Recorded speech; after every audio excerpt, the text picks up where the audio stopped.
जय जय रघुवीरा समर्थ श्रीमत दासबोध दशक 10वा जगज्योती नाम समास 3 देह आशंका नाम श्रीराम समर्थ श्रीराम समर्थ उपाधी विन जे आकाश तेची ब्रह्म निराभास ते निराभासी मूळ मायेस जन्म झाला जे ते मूळ मायेचे लक्षण वायो स्वरूपची जाण पंचभूते आणि त्रिगुण वायो अंगी। समर्थाने पहिल्याच ओळीमध्ये उपाधी विन जे आकाश ते ब्रह्म निराभास ते निराभासी मूळ मायेस जन्म झाला। मग समर्थाने सुरुवातच उपाधी विन आकाश इथून केलेली आहे। उपाधी शिवाय आकाश समर्थ असं म्हणतात आहे। ते ब्रह्म निराभास त्याला ब्रह्म म्हटलं आहे। आणि कसं आहे ते आकाश? उपाधी विरहित उपाधी युक्त त्यांना आकाश म्हणतो। आणि उपाधी टाकून दिली की ते ब्रह्मस्वरूप आहे। जसं घटाकाश मठाकाश चिदाकाश आणि महदाकाश हे सगळे उपाधी युक्त असल्यामुळे यांना आकाश असले असे म्हटले आहे। आकाश असं म्हटलं आहे आणि आकाश असं नामकरण केलेलं आहे। परंतु उपाधी विन जे आकाश आहे त्यांना समर्थांनी त्यांना ब्रह्म म्हटलं आहे। त्या ब्रह्मामध्ये मूळ मायेचा जन्म झाला। आपण उत्पत्ती पाहतो आहे, काहीच नव्हतं, उपाधी विरहित आहे, तिथे माया मूळ माया जन्माला आली। म्हणजे ब्रह्मामध्ये मूळ मायेने जन्म घेतला म्हणून म्हटले ते मूळ मायेचे लक्षण वायो स्वरूपची जाण। मूळ माया तरी कशी आहे हो? म्हणजे आकाशामध्ये वायो निर्माण झाला म्हणून उपाधी विन आकाश। निर्गुण आत्मा ते निर्मळ जैसे आकाश अंतराळ घनदाट निर्मळ निच्छळ सदोदित। निर्गुण आत्मा ते निर्मळ जैसे आकाश अंतराळ ते जे खंडलेची नाही अखंड, जे उदंडाहुनी उदंड, जे गगनाहुनी वाढ आणि सूक्ष्म। म्हणजे समर्थानी मर्म आपल्याला जर ते वाचलं नीट तर त्याच्यातलं मर्म कळतो। सदोदित सदा असलेलं, जे काल होतं आज आहे आणि जे उद्या राहील त्याला सदोदित म्हटलेलं आहे। म्हणून सदा सर्व काळ म्हणतात। समर्थानी निर्गुण आत्मा तो निर्मळ कल्पना केलेली आहे। बघा, कल्पना करून बघा की निर्गुण आत्मा ते निर्मळ। समर्थाने आपल्याला आत्मा संदर्भात आत्म्यामुळेच देहाचं चलनवलन होतं, देह संचलित होतो, इंद्रियांकरवी तो आत्मा सर्व कार्य करून घेतो। याचा अर्थ आत्मा जरी आम्हाला दिसत नसला तरी तो साक्षी भावाने तुमच्या त्या हृदयामध्ये तो कायम आहे। म्हणून भगवद्गीतेत अत्यंत सुप्रसिद्ध असं वचन आहे। भगवान श्रीकृष्ण अर्जुनाला समजावून सांगताना म्हणतात की हे अर्जुनाला समजावून सांगतात की हे अर्जुना, तुला जरी वाटत असलं की हे सगळं तू करत असेल तरी सुद्धा तुला मीची जी संकल्पना आहे त्याला अहंकार चिकटलेला आहे। म्हणून या शरीरामध्ये जो काही मी आहे तो कोण आहे? भगवंत आहे। मी करतो म्हणजे कोण करतो? भगवंत करतो। म्हणून समर्थाने एका ठिकाणी म्हटलं आहे, मी करता आहे ऐसे मनसी तेने तू कष्टी होसी, राम करता म्हणता पावसी यश कीर्ती प्रताप। सामान्यतः माणसाला दुःख आणि सुख याची उत्पत्तीच मी पासून होते हो।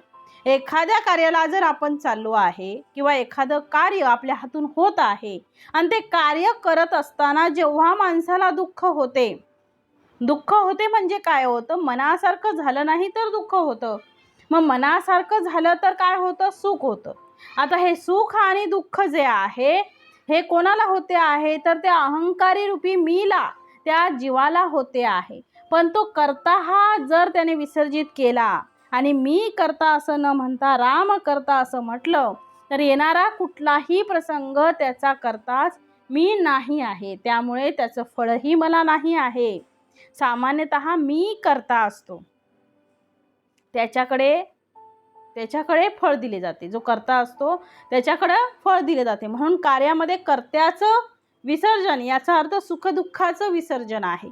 ते मला दुःखही वाटणार नाही आणि ते मला सुखही वाटणार नाही। चांगलं कार्य घडलं तर लोक तुमची वाहवा करतात, जरा एखादी इकडे तिकडे चूक झाली कार्यामध्ये तर 10 लोक तुम्हाला येऊन बोलतात। मग ते जेव्हा बोलतात तेव्हा जर दुःख होत असेल तर तुमच्या कार्यामध्ये तुम्ही करता आहात आणि त्या कर्त्यापोटी ते कार्य घडलेलं आहे, म्हणून त्याचं सुख दुःख तुम्हाला होते आहे। जर मला दुःखही झालं नाही आणि यातून कुठलंही सुख वाटलं नाही तर करणारा राम आहे। सकळ करणे जगदीशाचे, मी करता नाहीच आहे, करता कोण आहे? राम आहे. सकळ करणे जगदीशाचे असं जेव्हा आपण म्हणतो त्यावेळेस आपल्याला सुख दुःख होत नाही. आता म्हणणे वैखरीने आहे आणि अंतरातून जाणणे आहे, हे भिन्न आहे हो. एखाद्याच्या अंतःकरणाला जर दुःख झालं असेल आणि ते तुमच्या कृतीतून त्यांना दुःख वाटत असेल तर त्यातून आपण त्याची क्षमायाचना करावी. एखाद्याने जर आपल्याला श्रेय दिलं असेल आणि हे तुमच्यामुळे चांगलं झालं आहे असं म्हटलं असेल तर त्याचं श्रेय, त्याचं फलित हे कोणाला द्यावं? भगवंताला द्यावं. ते भगवंताने केलं असं म्हणावं. आणि सामान्यतः मनुष्य चांगलं केलं तर मी केलं आणि वाईट जर झालं तर त्यासाठी तो कारण उभी, म्हणजे आपली जी कारणं आहे ती उभी करतो. म्हणून माफी हा शब्द दोन्हीकडे वापरता येतो. क्षमा मागणे, क्षमा करणे हे समस्येतून मुक्त होण्याचं लक्षण आहे. भगवान गौतम बुद्धांचं हे प्रसिद्ध वाक्य आहे. ते म्हणतात, क्षमा करा नाहीतर क्षमा मागा, म्हणजे समस्येतून सुटाल. कारण समस्येला कारणच आपणच असतो. मी करता असं म्हटलं की समस्या उभी राहिली. आणि कार्य करता झाला की मनुष्याला सुखदुःख प्राप्त आहे. जय झाला तर आनंद आहे, पराजय झाला तर दुःख आहे. पण जय पराजय या दोन्ही गोष्टी जर परमेश्वराकडे अर्पण केल्या तर आपल्याला सुखही होणार नाही आणि मी दुःखी करणार नाही. मग माझा भाव कोणता राहील? तर भगवंताने माझ्याकडून करून घेतलं, मी करता नाही, माझ्याकडनं झालं. म्हणून सत्पुरुष, संतपुरुष, महापुरुष हे नेहमी मी केलं असं न म्हणता ते माझ्याकडून झालं असं ते म्हणतात. करणारा कोणीतरी वेगळा आहे याचा अर्थ मी नाही. भगवान श्रीकृष्ण अर्जुनाला सांगतात की ईश्वर त्याप्रमाणे सर्व शरीरामध्ये असतो. ईश्वर सर्व भूतानाम सर्व म्हटलं आहे. केवळ फक्त मानव नाही तर जिथे जिथे चैतन्य रूप आहे, तुमची नजर ज्याच्यावर पडेल आणि त्यांची हालचाल, म्हणजे त्यांची जी हालचाल आहे ती दिसत असेल, तिथे परमेश्वर आहे. तो हलते आहे, तो चैतन्य आहे. याचा अर्थ आकार कोणताही धारण केला असेल पण त्या आकारामध्ये तो निराकार लपलेला आहे. त्या आकारामध्ये तो निराकार जेव्हा दिसायला लागेल तुम्हाला, आम्हाला, लोकांना, साधकांना, त्यावेळी तो साधक उंच अवस्थेवर पोचला आहे हे समजावं. मला मुंगी दिसते आहे, समर्थ म्हणतात मला मुंगी दिसते आहे. मुंगी काय हो? छोटीशी आहे. पण मुंगीच्या देहामध्ये सूक्ष्म असलेला तो आत्मा आम्हाला दिसत नाही. तो सूक्ष्म आत्मा ईश्वरच सर्व भूतानाम आहे. सर्व भूत प्राणी मात्रांमध्ये तोच वास करतो आहे. तो हत्तीमध्ये आहे, वाघामध्ये आहे, चिमणीमध्ये आहे, कावळ्यामध्ये आहे, तो माणसामध्ये सुद्धा आहे. तो सर्वत्र नटलेला आहे, पुरून उरलेला आहे हो. आणि तो नुसता नटला नाही आहे तर ज्याप्रमाणे एखाद्या वाहनावर वाहन चालक आरूढ होतो, बसतो आणि ते वाहन चालवतो, त्याप्रमाणे गाडी चालत नाही. त्यामध्ये बसलेला जो चालक आहे त्या चालकाने ते सगळं संचलित केलं आणि त्याला ऑर्डर दिली आहे आणि त्याप्रमाणे त्याने तिचा वापर केला आहे तर ते संपूर्ण साधन कार्य करू लागते. तसं आमचं शरीर हे साधन आहे हो. आणि त्या साधनाला चालवणारा चालक जो आहे तो भगवंत आहे. तो बसला आहे म्हणून साधन चालते आहे. तसं देह प्राप्त आहे पण त्या देहामध्ये तो परमेश्वर आहे म्हणून ते सगळं चालतं आहे. त्या परमेश्वराने आपलं अस्तित्व इथे काढून घेतलं की ते सगळं जड आहे. म्हणून समर्थ म्हणतात आहे, निर्गुण आत्मा तो निर्मळ जैसे. आता दृष्टांत दिलाय, समर्थ सांगतात आहे. दृष्टांत काय सांगतात? दृष्टांत हा सुद्धा एक आधार आहे समजून सांगण्याचा. संत सुद्धा सगुणाचा आधार घेतात आहे. मग समर्थ म्हणतात आहे पहिल्याच ओळीमध्ये, उपाधिविन जे आकाश ते ब्रह्म निराभास, ते निराभासी मूळ मायेस जन्म झाला. मग जैसे आकाश अंतराळ घनदाट निर्मळ निच्छळ सदोदित. मुळामध्ये, आकाशामध्ये, अंतराळमध्ये काय आहे? थंडी वाजते, आकाश थंड होते का? पाऊस येतो, आकाश भिजते का? ऊन पडते, आकाश तापते का? ते जसं आहे ते तसंच आहे हो. तुम्हाला तो जो दाह होतो आहे, तो परिणाम होतो आहे, ते त्या वस्तूचा होतो आहे. परंतु ती वस्तू मात्र ती सगुणामध्ये आल्यामुळे तुमच्या ज्ञानेंद्रियांना आणि कर्मेंद्रियांना त्याचा बोध करून देते आहे. परंतु ती मात्र जशी आहे तशीच आहे.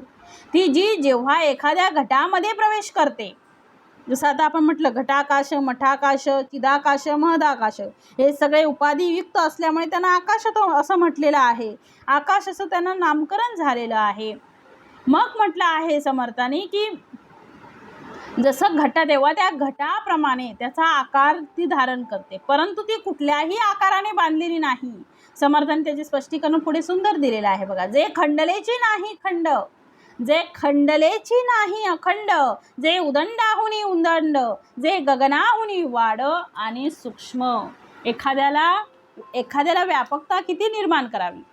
संत म्हणतात की ब्रह्माची व्यापकता इतकी आहे की तो सूक्ष्मातून सूक्ष्म आहे.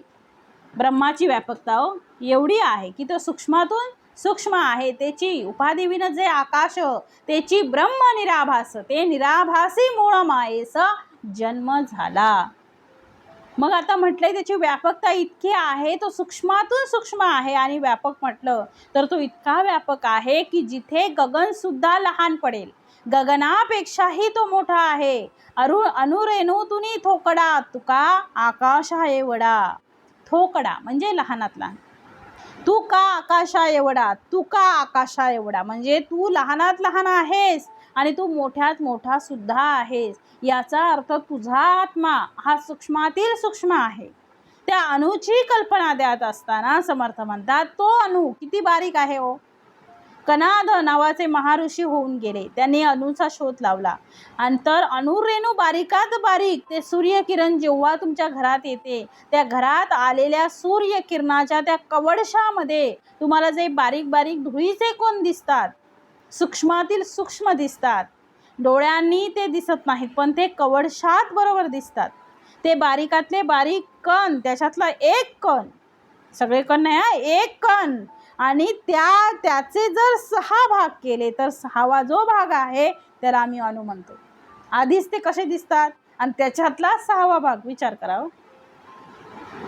मग त्यालाही आम्ही काय म्हणतो, अणू म्हणतो. आणि म्हणून समर्थ म्हणतात की जो अणू आहे त्या अणूपेक्षाही बारीक. आता अणूपेक्षाही बारीक काय, तर ज्याचं विभाजन होत नाही त्याला अणू म्हणतात. आता संत म्हणतात आहे की तू कसा आहे, ब्रह्म कसा आहे, तर बारीकातला बारीक आहे आणि मोठ्यातील मोठा किती आहे हो, तर या जगातील या विश्वातील कुठलीही गोष्ट त्याच्यापेक्षा मोठी असू शकत नाही. कारण हे विश्वच त्यात सामावलेलं आहे, ब्रह्मांडच त्यात सामावलेला आहे. म्हणून समर्थ इथे सांगतात आहे की सूक्ष्मातील तो सूक्ष्म आहे, जे दिसेना ना भासेना. आता सूक्ष्मदर्शिकेच्या खाली तुम्हाला अनुरेणू दिसतात. समर्थ म्हणतात हा ब्रह्म, हे ब्रह्म आता ते दिसतच नाही. आता हे सगळं दिसतंय अनुरेणू, परंतु ब्रह्म मात्र दिसत नाही. कुठल्याही यंत्राने तो दिसतच नाही. ते दिसेल ते फक्त काय, संतांच्या कृपेनेच आपल्याला दिसू शकतं. असं आपल्याला ब्रह्म दिसणार नाही, एवढं ते सूक्ष्म आहे. आपल्याला ते दिसूच शकत नाही कल्पनेने, म्हणजे संतांच्या कृपेनेच आम्हाला ते दिसेल, ते सद्गुरूंच्या आशीर्वादानेच दिसेल. म्हणून समर्थ म्हणतात जे दिसेना ना भासेना, जे उमजेना ना नासेना. जे उपजतच नाही म्हणजे जे संपतच नाही, जे येईना ना जाईना, परब्रह्म ते. आणि त्याला परब्रह्म म्हणा. तो परब्रह्म आम्हाला दिसू लागलं की परमेश्वर आहे, तो सर्वत्र आहे, अगदी स्पष्ट आहे. फक्त त्यातला आकार आम्हाला भ्रमित करतो. हा आकाराच्या आत प्रवेश करा, त्या आकाराच्या आत प्रवेश करा, मग त्या परमेश्वराची भेटी एका क्षणात होईल. जसं गंगा ही सागररूप केव्हा होते, तर एका क्षणात होते. ती धावत येते हिमालयातून धावत येते, अनेक अडचणींना ती पार करत येते. ती येऊन कुठे थांबते, ती सागररूप होते. तसा जीवाने तो प्रवास करावा आणि ब्रह्मरूप व्हावं. ते ब्रह्मरूप झाला, तो ब्रह्मरूप झाला की त्याला शांतता आहे. कुठपर्यंत ती गंगा धावते हो, जोपर्यंत ती धावत आहे तोपर्यंत ती प्रवाही आहे. पण एकदा सागरात आली, ती सागरात येऊन मिळाली की ती शांत होते. त्याप्रमाणे आपण परब्रह्म स्वरूप आहोत ते कळण्यासाठी, आम्ही ब्रह्मरूप होण्यासाठी काही क्षणाची आवश्यकता नाही. फक्त तुम्हाला ते कळलं की सगळं वळलं. म्हणून समर्थांचा बोध खूप सुंदर आहे. जे सन्मुखची सर्व काळ, आता किती वर्णन केलं. जे सन्मुख आहे, आकाश कुठे आहे, हे माझ्या आजूबाजूला आहे, समोरच आहे, पण दिसते का हो, तर दिसत नाही. ते निकळंक आणि निखळ सर्वांतर आकाश पाताळ व्यापून असे. ज्याप्रमाणे आकाश सर्वत्र आहे, धावा कितीही करा, मी आकाशाच्या बाहेर जाईल म्हणा, पळा. एखाद्या मॅरेथॉनच्या धावणारा मनुष्य किती किलोमीटर मध्ये धावेल, पण मी आकाशाच्या बाहेर जाऊन दाखवेल असं म्हणून धावा. तुमच्या डोक्यावरचं आकाश हे सदैव राहणार आहे. जसं मॅरेथॉनच्या स्पर्धेमध्ये एका विशिष्ट किलोमीटर किंवा किती जे आहे त्यांचं ठेवलेलं प्रमाण, त्याच्यामध्ये आपण धावू शकतो, परंतु आकाश सोडून पळा असं म्हटलं तर असं नाही करता येतो. आकाश हे सदैव आपल्या डोक्यावर राहणार आहे, अखंड राहणार आहे. तू आहे ते तोपर्यंत राहणार आहे. तू गेल्यावर सुद्धा आहे. तू आहे तोपर्यंत तुला ते दिसणार आहे. तुम्ही म्हणजे तुमचा देह, आपला देह त्या आकाशाच्या बाहेर जसं माणसाला जाता येत नाही, त्याप्रमाणे आम्हाला परब्रह्माच्या बाहेर जाता येत नाही आणि म्हणून ते आम्हाला दिसत नाही. एखादी वस्तू आम्हाला पाहायची आहे. आता पृथ्वीचा जेव्हा शोध लावला की पृथ्वी गोल आहे, चौकोनी आहे, त्रिकोणी आहे, चपटी आहे, कशी आहे, कसं कळावं? पृथ्वीचा शोध कसा लावला? पुढे म्हटलंय, ते मूळ मायेचे लक्षण वायू स्वरूपची जाण, पंचभूते आणि त्रिगुण वायू अंगी. आकाशापासून वायू झाला तो वायू देव बोलिला, वायूपासून अग्नी झाला तो अग्निदेव, अग्नीपासून झाले आप ते नारायणाचे स्वरूप, आपापासून पृथ्वीचे रूप ते बीजाकारे, ते पृथ्वीच्या पोटी नारायणाचे स्वरूप, आपापासून पृथ्वीचे रूप ते बीजाकार. पृथ्वीपासून काय काय झालं? पाषाण झाले, बहुदेवांचे लक्षण, नाना प्रचित प्रचान, पाषाण देवी. मग आता पृथ्वी कशी आहे? जेव्हा शोध लागला की पृथ्वी गोल आहे, चौकोनी आहे, त्रिकोणी आहे, चपटी आहे, कशी आहे, कसं कळेल? म्हणून वैज्ञानिकांनी पृथ्वीच्या बाहेर जे गेले, त्या गुरुत्वाकर्षणाच्या बाहेर गेले, पृथ्वीच्या दूर गेले आणि दुरून पाहिलं की ती पृथ्वी कशी आहे. मग ती लक्षात आली की ती गोल आहे, ती स्वतःभोवती फिरते आणि सगळ्या ग्रहांभोवती फिरते. तिला परिवलनही आहे आणि परिभ्रमणही आहे, पण ते कधी कळेल तर तिच्या बाहेर गेल्यावर कळेल. तसं आम्हाला ब्रह्म कळण्यासाठी ब्रह्माच्या बाहेर जावं लागेल आणि ब्रह्माच्या बाहेर जाण्यासाठी आम्ही स्वतःच ब्रह्म आहोत. त्यामुळे त्याच्या बाहेर तरी कसं जावं? ज्याप्रमाणे आकाशाच्या बाहेर जाता येत नाही, आमच्या डोक्यावर ते कायम राहते, ते कुठेही पळा, ते तुमच्या डोक्यावर कायम आहे. त्याप्रमाणे ब्रह्म तुमच्या जवळ कायम आहे, ते परमेश्वर रूप आहे, तुमच्या जवळ ते कायम आहे. ते फक्त जाणा, कुठेच जायची गरज पडणार नाही, कुठेच जायची गरज नाही. म्हणून ठाईच बसून करा एक चित्त, अविनाश ते ब्रह्म निर्गुण, नासे ते माया सगुण, सगुण आणि निर्गुण कालवले. या कर्दमाचा विचार करू जाणी योगेश्वर, जैसे क्षीर आणि नीर राजहंस निवडती. जड सगळ सबळ पंचभूतिक, त्यामध्ये आत्मा व्यापक, तो नित्यानित्य विवेक पाहता कळे. श्री समर्थाने सांगितलंय, माया आणि ब्रह्म, अविनाश ते ब्रह्म निर्गुण. ब्रह्म कुठलं? ब्रह्म तर अविनाशी आहे. ते निर्गुण ब्रह्म, ते जे निर्गुण आहे तसं ब्रह्म अविनाशी आहे. सगुण संपते आणि निर्गुण शिल्लक राहते. म्हणून नासे ते माया सगुण, म्हणून सगुण आणि पुढे निर्गुण. म्हणजे मूळ मायेच्या आधी गुणमाया, गुणमाया आणि मग मूळ माया इथे दिलेली आहे. कशापासून काय झालं? आकाशापासून वायू झाला, वायू देव बोलिला, वायूपासून अग्नी झाला, अग्नीपासून आप झालं ते नारायणाचे स्वरूप आणि आपापासून पृथ्वीचे रूप बीजाकारे. मग म्हणून इथे मूळ माया, याच्या अगोदर गुणमाया आहे. मूळ मायेचे लक्षण वायू स्वरूपाची जाणं. मग ही जी माया आहे ती संपते, म्हणून समर्थ म्हणतात, नासे ते माया सगुण, सगुण माया संपते, सगुण आणि निर्गुण कालवले. दोन्ही एकत्र मिक्स केले, याचा कर्दम केलेला आहे. कोणी केला? तो काला कर्दम केला. कोणी केला? तर तो काला परमेश्वराने केलेला आहे. एक बाजूला माया आहे, दुसऱ्या बाजूला ब्रह्म आहे. ब्रह्म आणि माया एकमेकात असं कालवलेलं आहे की त्यातून, त्या ब्रह्मातून त्या मायेला अलग करता येत नाही आणि त्या मायेतून ब्रह्माला अलग करता येत नाही. ब्रह्म अलग झाला की माया संपली, माया अलग केली की ब्रह्म दिसत नाही, ब्रह्म जाणवत नाही. म्हणून समर्थांनी इथे नित्यानित्य विवेक म्हटलेला आहे. जे नित्य आहे, जे आणि अनित्य आहे, त्या दोघांचं मिश्रण म्हणजे हे जगत आहे. म्हणून प्रेम करायचं असेल तर ते अंतःकरणावर करा. ते मन आहे, मनपण नाही. त्या मनाच्या आतमध्ये असलेला तो परमात्मा आहे. त्या आत्म्यावर जर आपण प्रेम केलं कारण तो सुद्धा कोण आहे? परब्रह्माचं रूप आहे, परब्रह्माचा अंश आहे. आणि म्हणून माणसावर प्रेम करा, याचा अर्थ देहावर नाही, नामावर नाही, त्या व्यक्तीवर नाही, तर त्या देहामध्ये लपलेल्या त्या निर्गुण असलेल्या परब्रह्मावर प्रेम करा. म्हणून म्हटलंय, पृथ्वीमध्ये जितकी शरीरे तितकी भगवंताची घरे. पृथ्वीवर जितके शरीर आहे ती सगळी भगवंताची घरं आहे. आणि त्या घरांमध्ये जो राहणार आहे तो आत्माराम आहे. त्या आत्मारामावर जो प्रेम करू शकेल त्याला कधीच दुःख होणार नाही. जो सगुणावर प्रेम करेल त्या सगुणाची सुद्धा माया ही एक दिवशी संपणार आहे. म्हणून निर्गुणाची आम्ही भक्ती केली पाहिजे. म्हणून समर्थ इथे किती स्पष्ट, अविनाश ते ब्रह्म निर्गुण, अविनाश आहे, त्याचा कधीही विनाश नाही, म्हणून त्याला अविनाशी म्हटलेलं आहे. नासे ते माया सगुण, अशी जी माया जी आम्हाला डोळ्यांनी दिसते ती नष्ट होणारी आहे. सगुण आणि निर्गुण कालवले. मग आता कालवलं आहे तर त्याच्यातला आत नेमकं आम्हाला निर्गुणावर प्रेम करायचं आहे. आणि डोळ्यांनी सगुण दिसते आहे, मग काय करावं?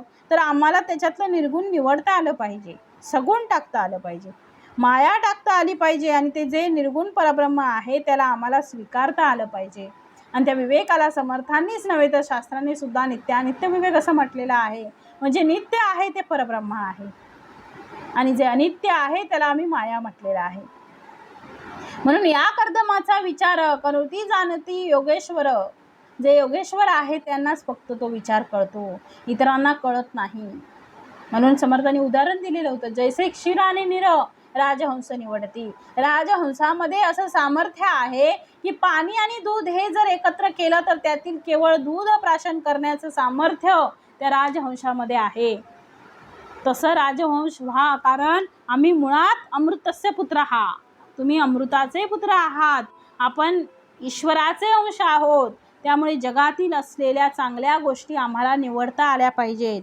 जे जे चांगलं आहे ते श्री सद्गुरूंची लक्षणं आहेत. जे जे चांगलं आहे ते परब्रह्माचं लक्षण आहे, ते निवडा आणि त्याच्या माध्यमातून त्या निर्गुण असलेल्या परब्रह्मापर्यंत पोचा. नुसतं तुम्ही आकाराकडे जाऊ नका. आकार नष्ट होणारा आहे, रंग रूप रस गंध स्पर्श हे सगळं नष्ट होणारं आहे. कारण हे सुद्धा कशाच्या माध्यमातून येतं? तर हे विषयांच्या संदर्भात आहे. विषय नष्ट होणारे आहेत, पंचमहाभूत नष्ट होणारी आहेत, त्रिगुण विचार नष्ट होणारे आहेत, सगळं नष्ट होणारं आहे. जे शिल्लक राहील, कायम शिल्लक राहील. आपण किती दिवस आहोत हे आपल्यालाच माहीत नाही, कारण क्षणाचाही भरोसा आपल्याला नाही. म्हणून घडी काळ खातो ही चिंता धरावी. एक एक क्षण आपला काळ खाणारा आहे आणि कोणत्याही क्षणी त्या काळाचा घाला आपल्यावर येईल हे सांगता येत नाही. आज आहे पण उद्या असणार नाही, अशी अवस्था सगळ्या प्राणीमात्रांची आहे. मग विचार करा, आम्ही देह रूपाने जर अनित्य आहोत, मग नित्य रूपाने काय आहात? तर नित्य रूपाने जर निर्गुण आहात, परब्रह्म स्वरूप आहात. म्हणून त्याचा विचार करा. येणे जाणे नाहीच आहे, येणे जाणे मात्र हा मायेचा खेळ आहे. म्हणून समर्थांनी राजहंस व्हा आणि त्यातील परब्रह्म निवडा. याचा अर्थ ते क्षीर निवडा, म्हणजे दूध निवडा आणि नीर टाकून द्या, म्हणजे ते पाणी टाकून द्या. समर्थ म्हणून पुढे म्हणतात, जड सबळ पंचभूतिक. जे जड आहे ते सबळ आहे, त्यामध्ये आत्मा व्यापक, जडामध्ये आत्मा व्यापक आहे. म्हणून समर्थ म्हणतात, तो नित्यानित्य विवेक पाहता कळे, असं पाहता आलं पाहिजे. म्हणून जसं समर्थ म्हणतात की उसामध्ये घेई जे रस, येर ते सांडी जे बाकस, तैसा जगामध्ये जगदीश विवेके ओळखावा. रस नासिवंत पातळ, आत्मा शाश्वत निश्चळ, रस अपूर्ण आत्मा केवळ परिपूर्ण जाणावा. उसाचा पण समर्थांनी तिथे दृष्टांत दिलेला होता.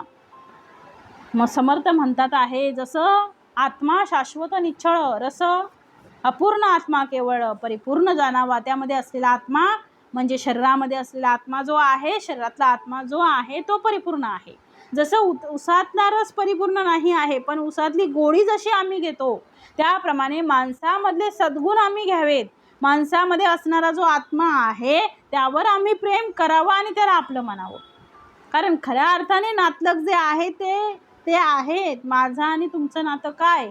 तर आत्म्याचं नातं आहे. माझा आत्मा एकाच परमेश्वरापासून निर्माण झाला आहे आणि तुझा आत्मा सुद्धा एकाच परमेश्वरातून निर्माण झाला आहे. म्हणून तुझा आणि माझा आत्म्याचा संबंध आहे. म्हणून आपण म्हणतो याच्याशी माझा आत्मिक संबंध आहे. आत्मिक जिथे संबंध येतो तिथे देह संबंधाला महत्त्व राहत नाही. म्हणून अशा प्रकारे परिपूर्ण असलेल्या आत्म्याचं वर्णन समर्थ करतात आहे. समर्थांनी दिलेलं आहे. उपाधी विनजे आकाश ते ब्रह्म निराभास ते निराभासी मूळ मायेस जन्म झाला. ते मूळ मायेचे लक्षण वायो स्वरूपची जाण पंचभूते आणि त्रिगुण वायो अंगी. समर्थ म्हणतात समर्थांना अत्यंत प्रिय असलेला नंबर 13 आहे हो.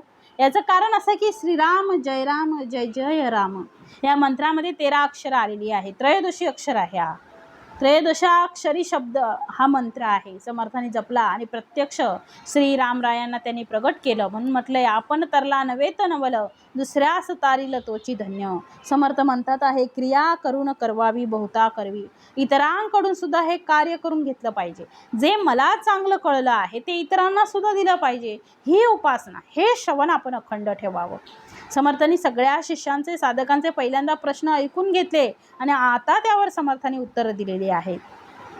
म्हणून समर्थांनी सुरुवातच उपाधी विना आकाश इथून सुरुवात केली आहे. उपाधी शिवाय आकाश समर्थ त्याला म्हणतात. ते ब्रह्म निराभास त्याला ब्रह्म म्हटलं आहे. उपाधी विरहित उपाधी युक्त त्यांना आकाश म्हणतो आणि उपाधी टाकून दिली की ब्रह्मस्वरूप.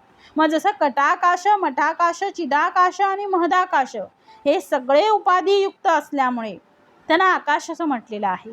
आकाश असं नामकरण केलेलं आहे. परंतु उपाधी विरहित जे आकाश आहे त्यांना समर्थांनी ब्रह्म म्हटलं आणि त्या ब्रह्मामध्ये मूळ मायेचा जन्म झाला.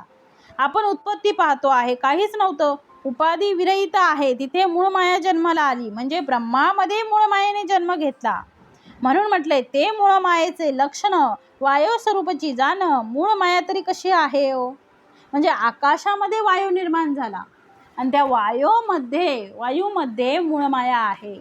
तिला जगज्योती आम्ही म्हटलो. ती जी मूळ माया आहे ती जाणीव आहे. म्हणजे ब्रह्माची जाणीव ती मूळ माया. त्या मूळ मायेमध्ये पंचमहाभूत आणि त्रिगुण आले आकाशामध्ये. कोणत्या आकाशामध्ये? तर उपाधी विरहित आकाशामध्ये.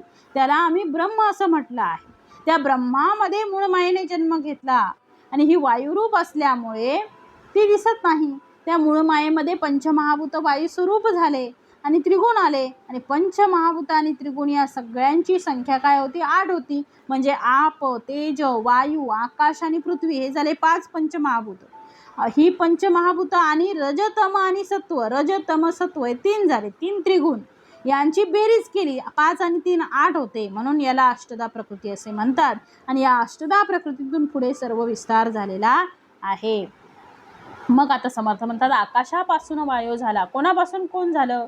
आकाशापासून वायू झाला तो वायुदेव बोलिला. वायूपासून अग्नी झाला तो अग्निदेव. मग कोणापासून कोण झालं? मग समर्थ म्हणतात आहे की आत्मासारखे एक असावे. ऐसे आत्मस्थिती संचली तिथे माया कैसी झाली. जैसे आकाश वाहिली झुळूक वायूची. वायूपासून तेज झाले, तेजापासून आपण पजले, आपापासून आकारले भूमंडळ, भूमंडळापासून उत्पत्ती जीव नेनो झाले किती. परंतु ब्रह्म आदी अंती व्यापून राहे. जे जे काही निर्माण झाले ते दे अवघेची नासले. परी मुळी ब्रह्म ते संचले जैसे तैसे. आता समर्थ म्हणतात जसं आहे तसं कायम राहील असं जगात एकच गोष्ट आहे ती म्हणजे परब्रह्म. म्हणून समर्थाने कशापासून काय निर्माण झालं याची एक यादीच दिली आहे.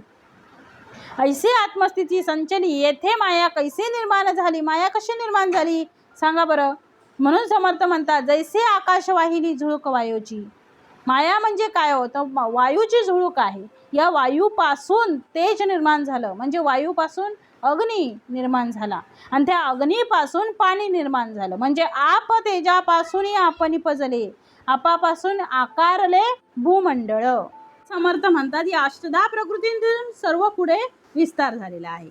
आता समर्थ म्हणतात आकाशापासून वायू झाला तो वायुदेव बोलिला. वायूपासून अग्नी झाला तो अग्निदेव.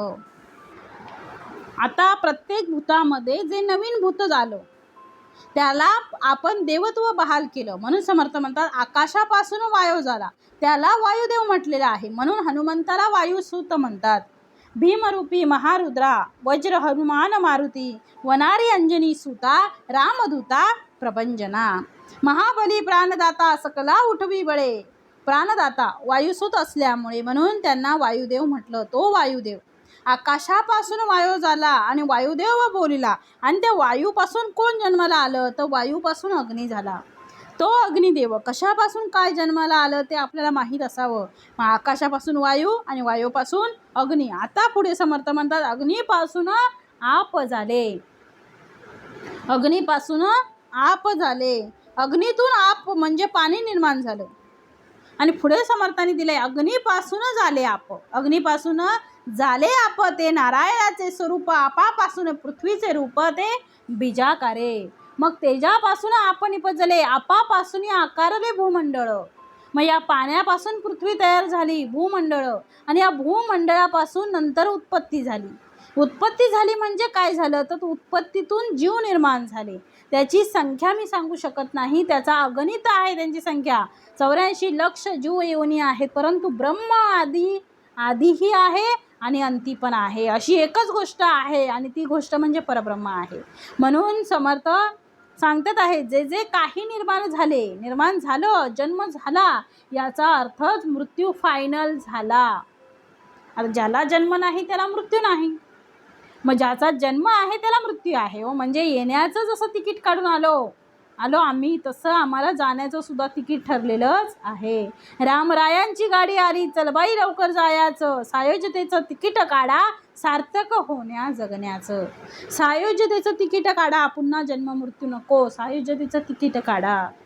सार्थक होण्या जन्माचा. रामरायांची गाडी आली चल बाई लवकर जायचं. आपल्याला लवकर जायचं आहे म्हणून आम्हाला सायोज्यतेचं तिकीट काढा. ते तिकीट काढलं की रिटर्न तिकीट नाही आहे. म्हणून जो जन्मला त्याचा मृत्यू निश्चित आहे.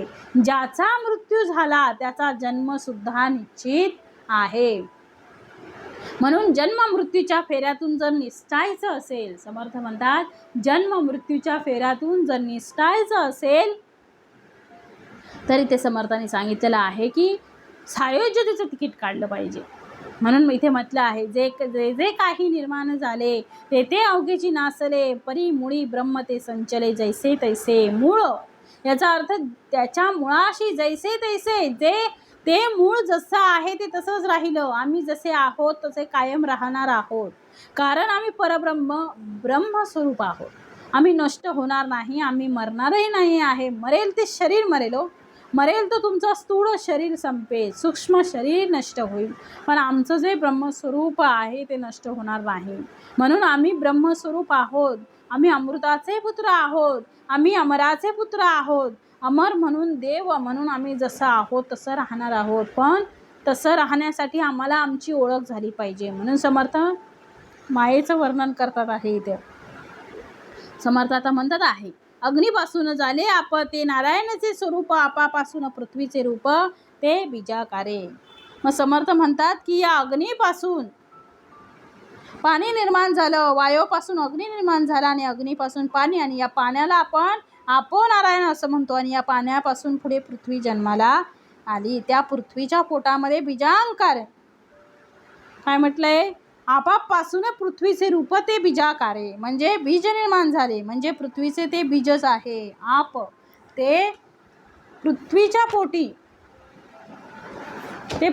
पोटी आलेलं आहे. मग पुढे समर्थाने म्हटलेलं आहे ते पृथ्वीचे पोटी पाषाण बहुदेवांचे लक्षण नाना प्रचित प्रमाण पाषाण देवी. पुढे समर्थ म्हणतात आहे की या पृथ्वीच्या पोटामध्ये नाना प्रकारचे पाषाण जन्माला आले.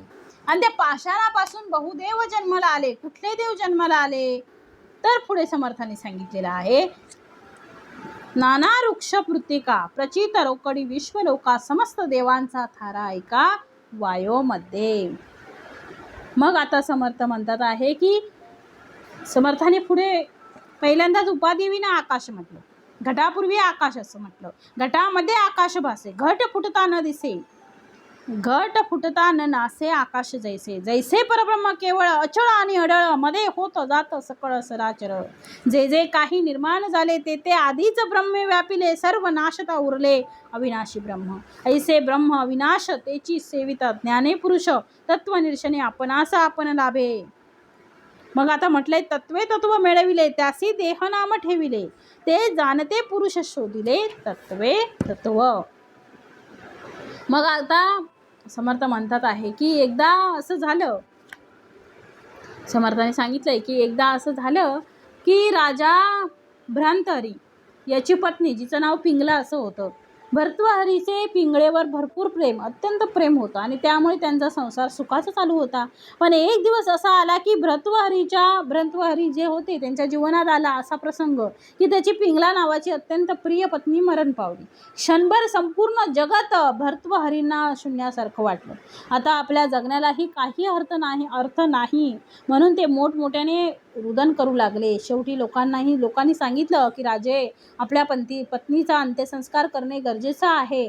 म्हणून भर्तृहरींनी आपल्या पत्नीला स्मशानामध्ये नेलं. पण भर्तृहरींचे इतकं प्रेम होतं की त्या प्रेमापोटी त्याला ते सहनच होईना. लहान मूल ज्याप्रमाणे एखाद्या वस्तूसाठी रडते त्याप्रमाणे डहाळ बोकळून तिथे सुद्धा भर्तृहरी रडू लागले स्मशानामध्ये. राजे होते, लोक समजवत होते, पण त्यांना पटत नव्हतं. माझा संसार बुडाला, माझा संसार संपला असं ते म्हणत होते. आता माझ्या जगण्याला काही अर्थ नाही. योग असा आला की तेथून जाणारे गोरक्षनाथ यांनी भर्तृहरींचे हे वाक्य ऐकले, त्यांचे रुदन पाहिलं आणि गोरक्षनाथांनी त्या भर्तृहरींना भेट घेण्याच्या निमित्ताने ते तिथे गेले. त्यांनी पाहिलं की पत्नी गेलेली आहे आणि ते रडतात आहे. कोण? गोरक्षनाथ रडतात आहे. गोरक्षनाथ तिथे गेले तर भर्तृहरी रडत आहेत. गोरक्षनाथ काहीही बोलले नाही. गोरक्षनाथांनी बाजूला जो माठ होता तो माठ उचलला आणि हातातून खाली टाकला. तो फुटल्याबरोबर गोरक्षनाथ लहान मुलासारखे ढसाढसा रडू लागले, आवाज काढून रडू लागले. एका बाजूला पत्नी गेली म्हणून भर्तृहरी रडतात आहे आणि दुसऱ्या बाजूला गोरक्षनाथ, हाय मेरी पिंगला, हाय मेरी पिंगला असं म्हणून आपल्या पत्नीचं नाव घेऊन, तुझ्यामुळे मला आजपर्यंत सुख मिळत होतं, आता तू गेली, आता माझं हे जगत शून्य झालेलं आहे, माझं जगत शून्य भासे. गोरक्षनाथ पण रडू लागले. ते म्हणत होते, हाय रे मेरे मडके, हाय रे मेरे मडके, हाय रे मेरे मडके. त्या दोघांचं रडणं एकापेक्षा एक. 4 लोकांनी विचारलं, हे काय चालू आहे? तर गंमत अशी आहे की जर रडणारा एक जर असेल तर त्याच्या बाजूला त्याच्यापेक्षाही मोठा आवाज करून रडणारा जर असेल तर पहिला रडणारा जो आहे त्याला रडणे थांबत नाही आणि तो का रडतो म्हणून त्याच्याकडे त्याचं लक्ष जातं. जसं लहान मुलांसारखं तसं भर्तृहरी रडत होते. त्यानंतर गोरक्षनाथ रडू लागले. पण भर्तृहरीपेक्षा जास्त मोठा आवाज काढून गोरक्षनाथ रडतात हे पाहिल्यानंतर भर्तृहरी शांत झाले आणि गोरक्षनाथांकडे त्यांनी पाहिलं आणि गोरक्षनाथांनी विचारलं, आपण का रडता आहेत? त्यावेळेस गोरक्षनाथ म्हणाले की हाय रे मेरे मडके, माझं मडकं फुटलं म्हणून मी रडतो आहे. भर्तृहरी म्हणाले, अहो मडकं हे फुटणारच होतं ना, ते फुटण्यासाठीच होतं, ते मातीचं आहे, ते फुटणारच होतं, ते नाशिवंत आहे, दुसरं मडकं तयार करता येईल, त्यात एवढं काय रडण्यासारखं आहे? पण माझी पत्नी मरण पावली. गोरक्षनाथ तेच म्हणाले, अरे मी तुला तेच सांगतो आहे, तू का रडतो आहेस? ज्याप्रमाणे माठ फुटल्यानंतर त्यामध्ये असलेलं ब्रह्मतत्व हे जात नाही, ते येत नाही, ते नष्ट होत नाही, ते चलित होत नाही, ते जिथे आहे तिथेच राहते, त्याला आम्ही मठाकाश असं म्हणतो.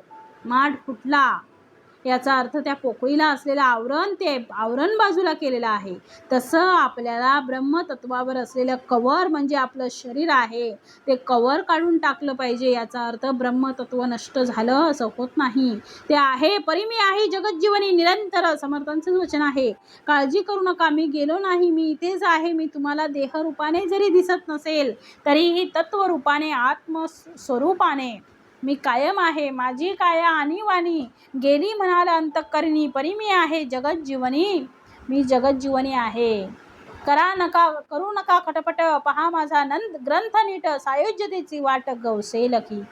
परब्रह्म तत्व ते कायम आहे हो. म्हणून आपण दासबोधाचा अभ्यास करतो आहे. या अभ्यासाच्या अध्ययनातून माध्यमातून समर्थ आपल्याला सायुज्यता प्राप्त करून देणार आहे. सायुज्यता आपल्याला प्राप्त करायची आहे. हे तत्व आम्हाला मिळवण्यासाठी, मुक्ती मिळवण्यासाठी आम्हाला दासबोधाचा अभ्यास केला पाहिजे. म्हणून घटापूर्वी आकाश असे, घट निर्माण झाला त्याच्या अगोदर आकाश होतं की नाही, तर होतं. आणि घटामध्ये आकाश असं, घट निर्माण होण्याच्या अगोदरही आकाश होतं. घट निर्माण झाल्यावरही आकाश आहे. घट फुटता न नासे आकाश जैसे. ज्याप्रमाणे घट फुटल्यानंतर आकाश हे जात नाही, तसा मनुष्य देह टाकल्यानंतर नष्ट होत नाही. कोणी सांगितलं मनुष्य मरतो, तर मनुष्य मरत नाही, कारण तो जन्मतच नाही. जो जन्मलाच नाही त्याला मरण कसलं. आता जन्मतो कोण, तर या प्रश्नाचं उत्तर आहे देह. देह जन्म घेतो. त्यामुळे देह जर जन्म घेतो, काय म्हटलंय, देह जर जन्म घेतो, तर समर्थ म्हणतात आहे मनुष्य मरत नाही. देह जर जन्म घेत असेल तर देहाला जाणे आहे. पंचभूतांनी घेतलेलं हे उष्ण शरीर, ज्याचं त्याला आपल्याला द्यावं लागणार आहे. आम्ही कोणाकडनं उष्ण आणलेली वस्तू असेल, आमच्याकडे पाहुणे आले, ओ वाटीभर साखर देता का, कपभर दूध देता का, आपण आणले. मग आणल्यानंतर आपण जर त्यांच्याकडनं आणलं आहे, तर जसं त्याला त्याचं त्याला परत करावे लागते, तसं भगवंताने आम्हाला हे पंचमहाभूतांचं शरीर हे उष्ण दिलेलं आहे. तुम्ही त्याचे मालक नाही आहे, तुम्ही त्याचे न्यासी आहात, तुम्ही त्याचे विश्वस्त आहात.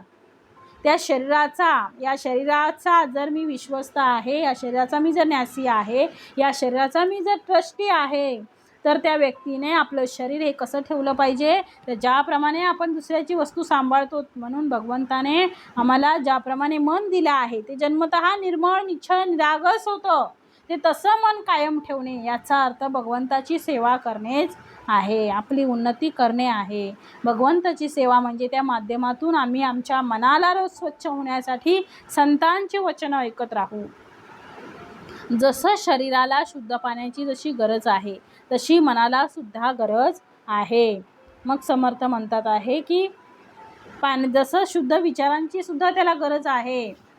म्हणून म्हटलंय ते शुद्ध, निर्मळ, निश्चळ असे विचार जेव्हा तुम्ही त्या मनाला सारखे ऐकवाल, तेव्हा त्या मनापासून समर्थ म्हणतात हे सगळं बाजूला होईल. म्हणून म्हटलं आहे की सुरुवातीला समर्थाने म्हटलंय जे निरागस होतं, ते जसं निरागस मन कायम राहील, शरीर बदलत राहील. शरीर आज आहे, उद्या नाही, समर्थ म्हणतात त्याप्रमाणे तुम्ही नष्ट होणार आहे. तैसे परब्रह्म केवळ, तुम्ही म्हणजे परब्रह्म आहे. तैसे परब्रह्म केवळ अचळ आणि अडळ मध्ये होत जाते सकळ सचराचर. म्हणजे ते अचळ आहे हो. म्हणून जे जे काही निर्माण झाले ते आधीच ब्रह्म व्यापिले. या जगामध्ये जे निर्माण झालं त्यामध्ये पंचमहाभूत जरी असली तरी सुद्धा त्यामध्ये एक गोष्ट कायम राहील, आणि ती म्हणजे परब्रह्म. ते परब्रह्म तुम्हाला दिसणार नाही, भासणार नाही, त्याचा अनुभव नाही, पण त्याच्याशिवाय ती गोष्ट तयार होणार नाही. मग समर्थाने म्हटलेलं आहे, असं म्हणतात ना की कोंबडी आधी जन्माला आली की अंड आधी जन्माला आलं. समर्थाने त्याचं उत्तर दासबोधात दिलेलं आहे. प्रसंगानुरूप त्याचा विचार करूया, पण थोडक्यात ऐका. पहिल्यांदा जीव निर्माण होतो, मग घर निर्माण होतं. म्हणजे कासवाला पहिलं त्याचा कोश निर्माण होतो की कासवाचा जीव निर्माण होतो. गोगलगाय ती पहिले जन्माला येते की त्याच्यावरचा शंख पहिला येतो. माणसं पहिलं निर्माण होतात की आपलं घर होतं, घर नंतर निर्माण होते, पहिला माणूस असतो. तसं माझं घर हे शरीर आहे हो, माझं घर हे शरीर आहे, आणि त्यामुळे शरीर हे नंतर निर्माण झालं आहे. आणि आधी हा जीव निर्माण झालेला आहे, जीवानंतर शरीर आहे. म्हणून जीव जो आहे तो जीवाला परब्रह्म म्हटलेला आहे, कारण त्याच्याशिवाय त्याच्यावरचं कवरिंग त्याला तयार होणार नाही. आपण कुठल्याही वस्तूला कवर करा, याचा अर्थ ते पहिलं मूळ जसं असलं पाहिजे त्याच्यावर कवर करता येईल. म्हणून समर्थाने पुढे म्हटलंय, ऐसे परब्रह्म अविनाश त्याची सेविती ज्ञाते पुरुष तत्वनिर्शन आपणास आपण लाभे. मग म्हटलंय 82 तत्व जे पंचमहाभूत आहे, त्रिगुणांचा विचार केला आहे समर्थाने, हा सगळा याच्यात मिसळला. मग त्यातून निर्माण काय होईल, तर तुमचं शरीर निर्माण होईल. मुळात तत्व हेच मुळामध्ये नाशिवंत आहे, ते अविनाशी तत्वात मिळवले म्हणजे परब्रह्मात मिळवलं, म्हणून देहाची उत्पत्ती आहे. मायेच्या बळे करी मिस्तवन तरी माया झाली लज्जायमान. काय करू, त्या निर्मात्याची आपल्याला कल्पना यावी, म्हणून मी कितीही प्रयत्न केला तरी सुद्धा सरस्वती माता हात टेकते. मी काय वर्णन करणार, कारण सरस्वती सुरुवातीला सरस्वती माता मायेचं पहिलं पाऊल आहे. माता सरस्वतीच म्हणते आहे, मी ब्रह्माचं वर्णन काय करावं, माया झाली लज्जायमान, आता मायेच्या बळे मी करू मिस्तवन, मायेच्या बळे. म्हणून समर्थाने म्हटलेलं आहे की समर्थ पुढे देतात आहे, विवेके निशिदिनी वरा मग विठ्ठल येईल घरा, विवेक निशिदिन वरा मग विठ्ठल येईल घरा. मग समर्थांनी म्हटलेलं आहे की समर्थ आता पुढे म्हणतात आहे ते पृथ्वीचे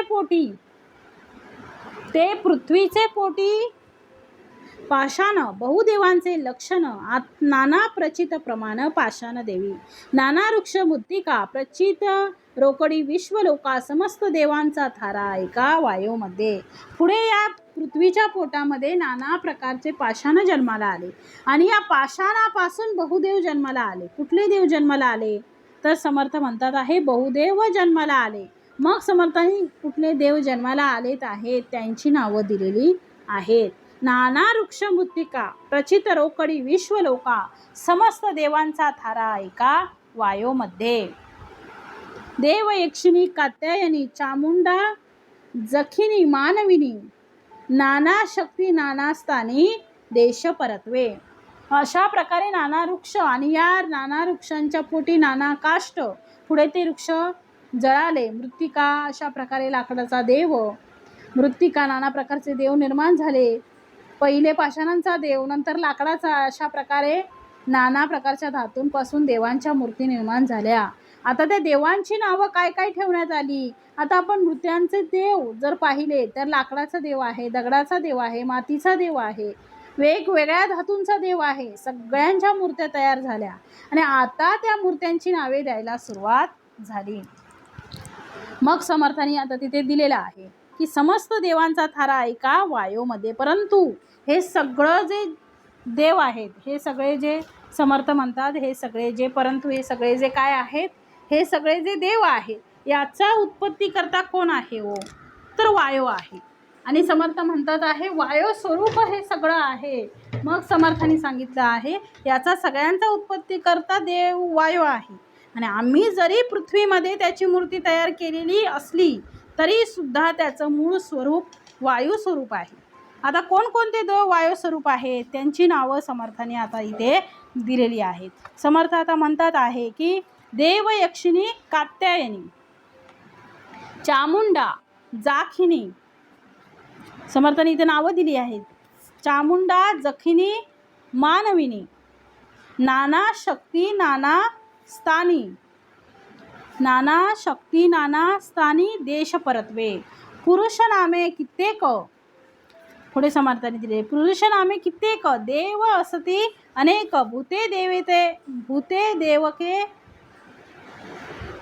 भूते देवदेवता देवते भूते पृथ्वीमसे असंख्यते भूते देवते नपुषक नामे बोली जेती. देवदेवता देवदेवता देवते पृथ्वीमध्ये असंख्याते परंतु या समस्तांते वायू स्वरूप बोलीजे. मग आता पुढे समर्थ म्हणतात आहे की नाना वृक्ष मातीच्या मूर्ती यामध्येही जगातील लोकांना देवत्वाचा रोकडा अनुभव येतो. आणि समर्थांनी पुढे दिले समस्त देवांचा आश्रय वायू हाच असतो. वृक्ष पाषाण मृत्तिकादी सर्वात वायू हा असतोच असतो. मग त्या पृथ्वीच्या पोटात अनेक पाषाणं आहेत, त्यापैकी काही पुष्कळ देवांची लक्षणं त्यात आढळून येतात आणि या पाषाण देवतांची अनेकांना प्रचितीही येते. मग आता म्हणतात अग्नीपासून जलत्व निर्माण झालं, तेच नारायणाचं स्वरूप झालं आणि आपापासून बीजाच्या आकाराने पृथ्वी निर्माण झाली. आता पुढे समर्थांनी दिलेलं आहे. आता पुढे समर्थ म्हणतात आहे समस्त देवांचा थारा.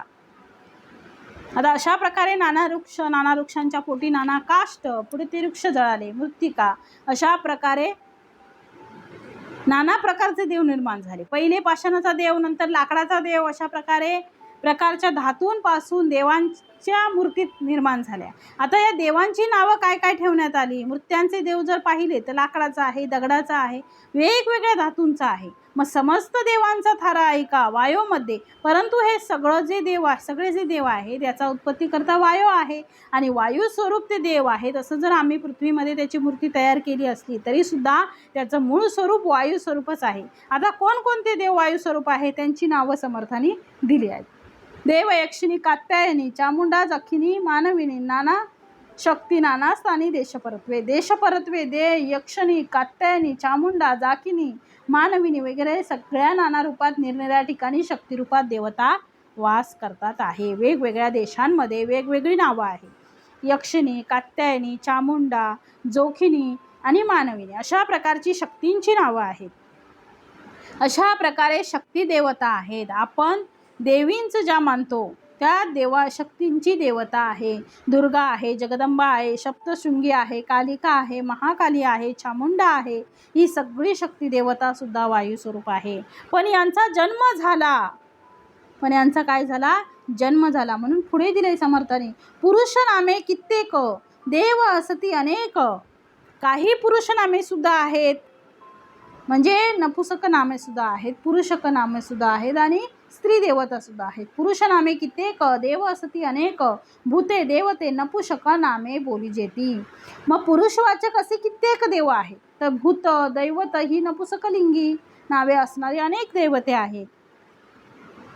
मग आता पुढे समर्थ म्हणतात आहे की देव देवता देवते भूते पृथ्वीमध्ये असंख्याते, परंतु या समस्तांते वायू स्वरूप बोलीजे.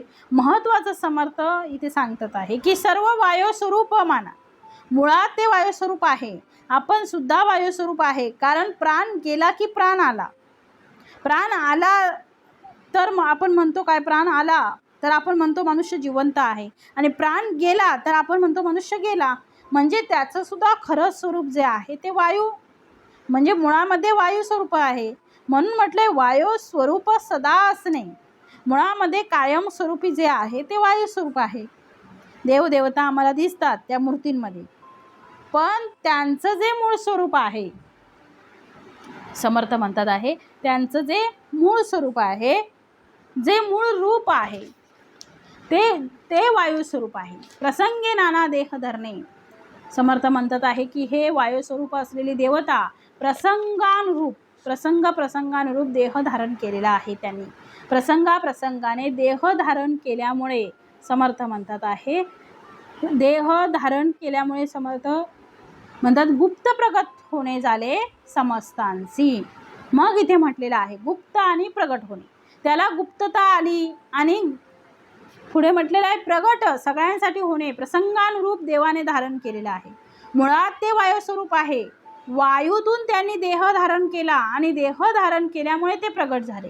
आणि कधी देह ठेवला म्हणून ते गुप्त झाले, पण पुन्हा ते मूळ स्वरूपात येऊन ते पोचले. म्हणजे कोणत्या? तर वायू स्वरूपात येऊन पोचले. म्हणून म्हटलंय वायू स्वरूप सदा असणे, प्रसंगे नाना देह धरणे, गुप्त प्रगट होणे जाणे समस्तांसी. नेहमी ते वायू स्वरूपातच असतात. काही प्रसंगाने ते नाना देह धारण करतात. कधी ते गुप्त असतात तर कधी प्रगट होतात. हा प्रकार सर्वच देवतांबद्दल आहे. मग पुढे समर्थ म्हणतात वायू स्वरूपे विचारती, वायूमध्ये जगज्योती, जानती कळा वासना वृत्ती नाना भेदे.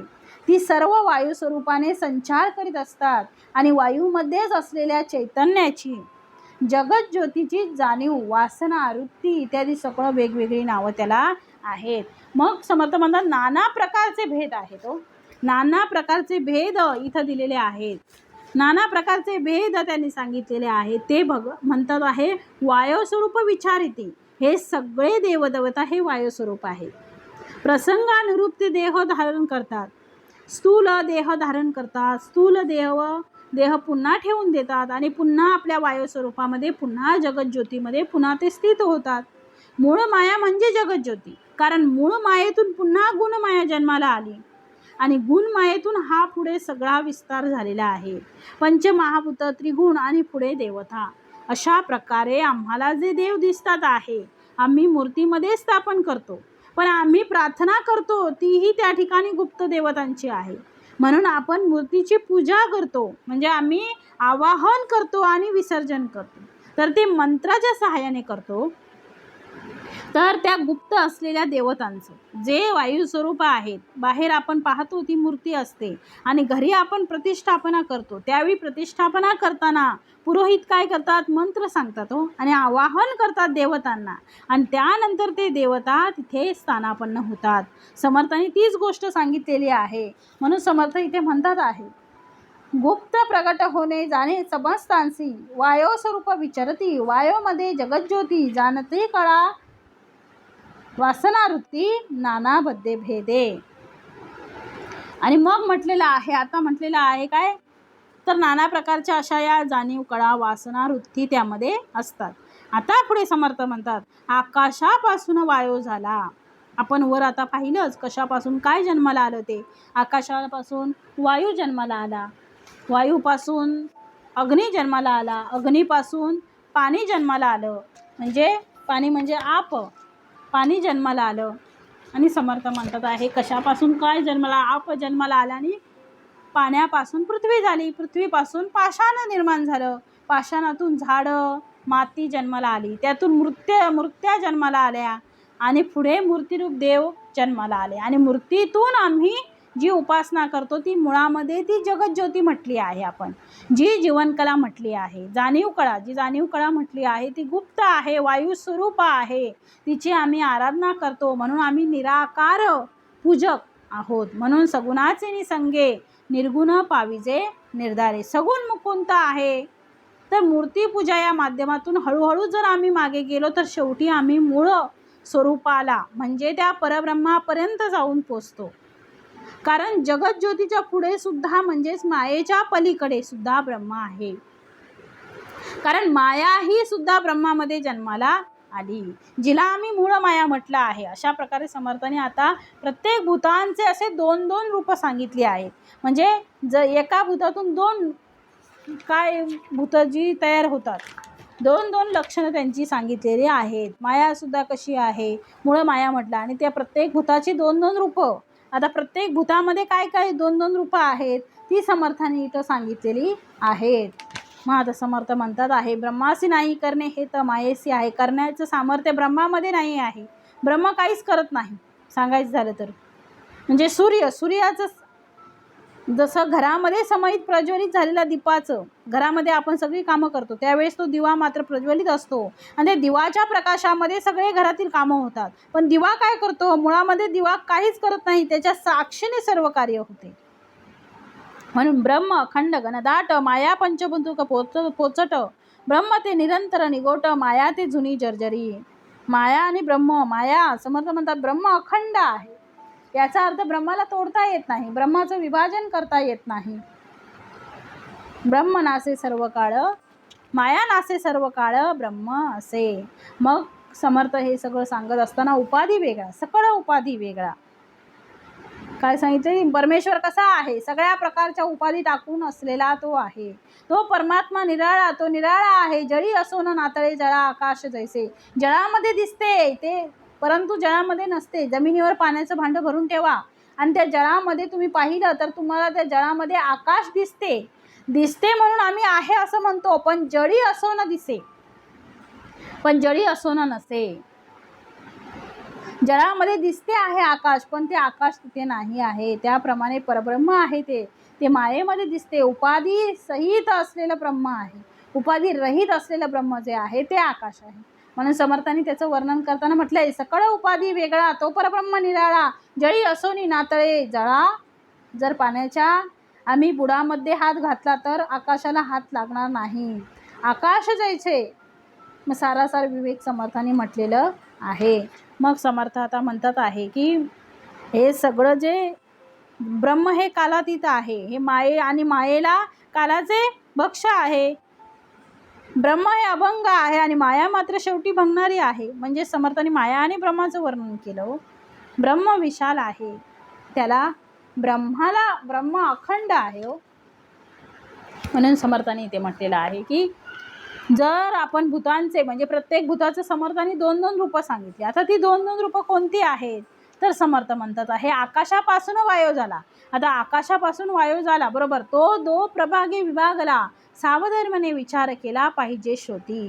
मग आकाशातून वायू जन्माला आला असला असं जर आम्ही म्हणतो तर वायूचे 2 प्रकार आहेत. त्याच्यापैकी एक आहे आपण जो म्हणतो तो वायू, आणि दुसरा त्याच्यामध्ये आहे तो जगज्योती. समर्थांनी तेथे सांगितलेला आहे, वायूपासून आकाशापासून वायू झाला, तो 2 प्रभागे विभागला, 2 प्रकारे विभागला, सावधपणे विचार केला पाहिजे श्रुती. एक वारा सकळ जाणती, सगळेजण वारा जाणतात. एक वायूमधील जगज्योती आणि दुसरा कुठे आहे, जगज्योतीमध्ये आहे. तसा आता समर्थ पुढे म्हणतात आहे, एक वारा सकळ जाणती, एक वारा झाला वायूचा, एक वायूमधील जगज्योती, एक जगज्योती, जगज्योतीच्या अनंत मूर्ती देवदेवतांच्या. म्हणजे आज आम्ही ज्या देवदेवतांच्या मूर्ती आपण पाहतो त्या मूळ जगज्योतीच्याच आहे. जसा एक सूर्य आहे आणि त्याचे अनेक रश्मी म्हणतो, किरण म्हणतो, त्याप्रमाणे एका जगज्योतीच्या वेगवेगळ्या मूर्ती निर्माण झाल्या, पण ती मूळ जगज्योती आहे. म्हणून पुढे म्हटलेलं आहे की आकाशातून वायू झाला, तो 2 प्रभागात विभागला. मग समर्थांनी श्रोत्यांनी सावधपणे विचार करणे आता आवश्यक आहे. एक ज्यास आपण वारा म्हणतो त्यास तर सर्वच जाणतात, पण दुसऱ्यास प्राणशक्ती किंवा वायूमधील जगज्योती असं म्हणतात. अनेक देवदेवतांच्या अनेक मूर्तींच्या मध्ये ही ज्योती जगज्योती म्हणजे प्राणशक्तीच व्यापून असते. त्याप्रमाणे वायू अनेक प्रकारे विकार पावला, परंतु तो 2 प्रकारात विभागला गेला.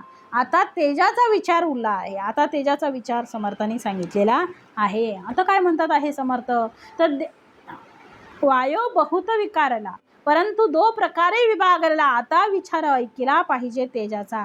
अशा प्रकारे वायूचे आम्ही प्रकार 2 पाहिलं, पण एक सामान्यतः आपण समजतो तो वारा आणि त्या वाऱ्यामध्ये असलेली जगज्योती. आता त्या जगज्योतीतून अनेक मूर्ती झाल्या निर्माण. वायूपासून तेज झाले. आता वायूतूनच निर्माण काय झालं, अग्नी जन्माला आला. वायूपासून तेज झाले, उष्ण शीतळ प्रकाशले, द्विविध रूप ऐकिले पाहिजे तेजाचे.